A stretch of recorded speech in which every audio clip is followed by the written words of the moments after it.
غیبت کے خلاف اعلان جنگ ہے. نہ غیبت کریں گے نہ غیبت سنیں گے، نہ غیبت کریں گے نہ غیبت سنیں گے، نہ غیبت کریں گے نہ غیبت سنیں گے انشاءاللہ.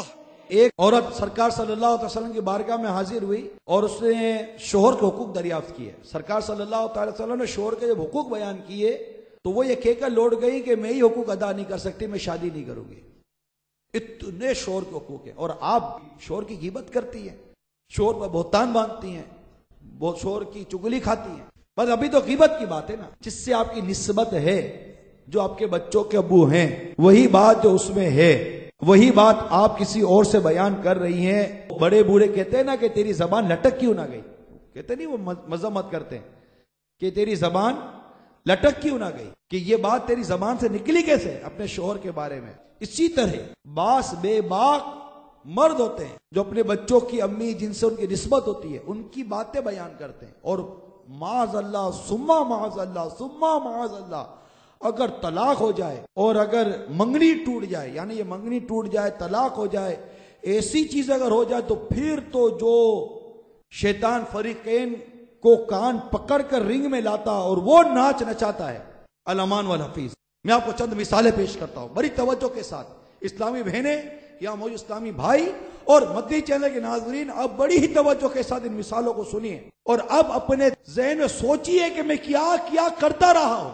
میں سب سے پہلے لڑکی والوں کی طرف سے لڑکے اور سسر کے بارے میں جو غیبتیں ہوتی ہیں وہ بیان کرنے جا رہا ہوں. جب یہ منگنی ٹوٹ گئی یا طلاق ہو گئی، شرابی تھا، شرابی، آوارہ تھا، آوارہ، 420 تھا، کماتا نہیں تھا، گھر کا خرچ نہیں دیتا تھا، سب ماں کے ہاتھ میں دے دیتا تھا، اس نے کبھی گھر کو گھر نہیں سمجھا، ساس روٹی نہیں دیتی تھی اس لیے لڑکی پلے سے کھاتی تھی، بہت ظالم لوگوں سے پالا پڑا تھا، ہاں ہاں پھنس گئے تھے، بڑی مشکل سے جان چھوٹی ہے. اب لڑکے والا بھی کسی سے کم تو نہیں ہوتا، تو شیطان تو دونوں کو کان پکڑ کر رنگ میں لایا ہے نا. اور وہ آیا، لڑکی کی چال چلن صحیح نہیں تھی، معاذ اللہ ثم معاذ اللہ ثم معاذ اللہ. اللہ بہت سارے آشنا بنا رکھے تھے، گھر میں زبان بہت چلاتی تھی، اس کی ماں نے کھانا پکانا بھی نہیں سکھایا تھا، برتن بھی مانجنے نہیں آتے تھے، کپڑے بھی برابر نہیں دھو سکتی تھی، بہت جھگڑالو تھی، چوریاں کرتی تھی، تعویذ گنڈے کرواتی تھی، جادوگرنی تھی، جادوگرنی، چڑیل تھی، چڑیل. ہمارے گھر کا سکون برباد کر دیا تھا اس نے.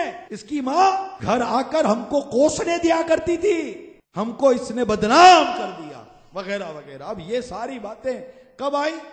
جب طلاق ہو گئی، جب منگنی ٹوٹ گئی. اس سے پہلے چاند کا ٹکڑا ہے، چاند کا ٹکڑا، لڑکا ہے، چراغ لے کر ڈھونڈو تو نہ ملے گا. اب چراغ کا دور ہی کہاں ہے کہ چراغ لے کر ڈھونڈو گے بھائی، چراغ لے کر ڈھونڈو تو نہیں ملتا. اس وقت وہ چاند کا ٹکڑا تھا تو وہ جگر کا ٹکڑا تھا تو وہ دل تھا تو وہ پھیپڑا تھا.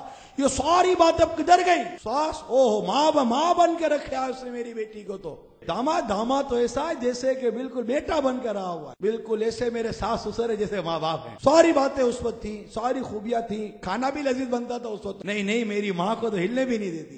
ساس بھی کہے کہ ابھی تو مانگتی نہیں ہو کہ چائے آ جاتی ہے، اشارے پر بہو کام کر رہی ہوتی ہے. ایسی ملی ہے، بس نہ جانے میری کون سی نیکی میرے کام آ گئی جو ایسی بہو مجھے مل گئی. اور ساس سسر کہتے ہیں نہ جانے ہمارے کون سی ایسی نیکی کام آ گئی، ایسا داماد مل گیا، ہماری بیٹی کو پریوں کی طرح رکھا ہے، پریوں کی طرح. یہ ساری پریاں، یہ ساری محبتیں، ساری عقیدتیں، سارا ادب، سارا احترام، ساری عقیدت، ساری محبت، ساری یہ خلوص کدھر گیا؟ جب منگنی ٹوٹی، طلاق ہو گئی. اب چونکہ خود کو تو برا کہنا نہیں ہے کہ میری وجہ سے منگنی ٹوٹی، میری وجہ سے طلاق ہوئی ہے، میں ہی برا تھا، میں ہی گھر میں اس طرح کی نحوستیں اور بربادیاں پھیلایا کرتا تھا. یہ ساری باتیں میں اپنے طرف کیسے منسوب کر دوں؟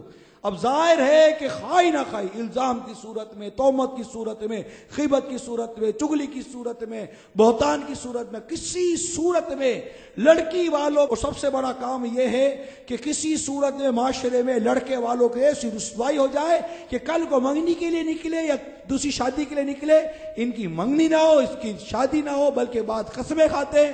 ہم قسم کھا کر کہتے ہیں کر کے دکھا دو دوسری شادی. ارے بھائی کیا ہو گیا ہے؟ اگر یہی انداز ہمارا تو ہم اپنے بچوں کی تربیت کیا کریں گے؟ کیا اپنے بچوں کو غیبتیں گھول گھول کر پلائیں گے، تہمتیں، بہتان، الزام، تراجع گھول گھول کر پلائیں گے تاکہ یہ کل برے ہوں اور اللہ نہ کرے ان کے ساتھ ایسے واقع ہوں تو یہ ہماری تقلید کریں، ہمارے پیچھے چلیں؟ الامان والحفیظ، الامان والحفیظ. اپنے پیچھے تو نیکیاں چھوڑ کر جانا چاہیے، ثواب چھوڑ کر جانا چاہیے، ثواب جاریہ چھوڑ کر جانا چاہیے.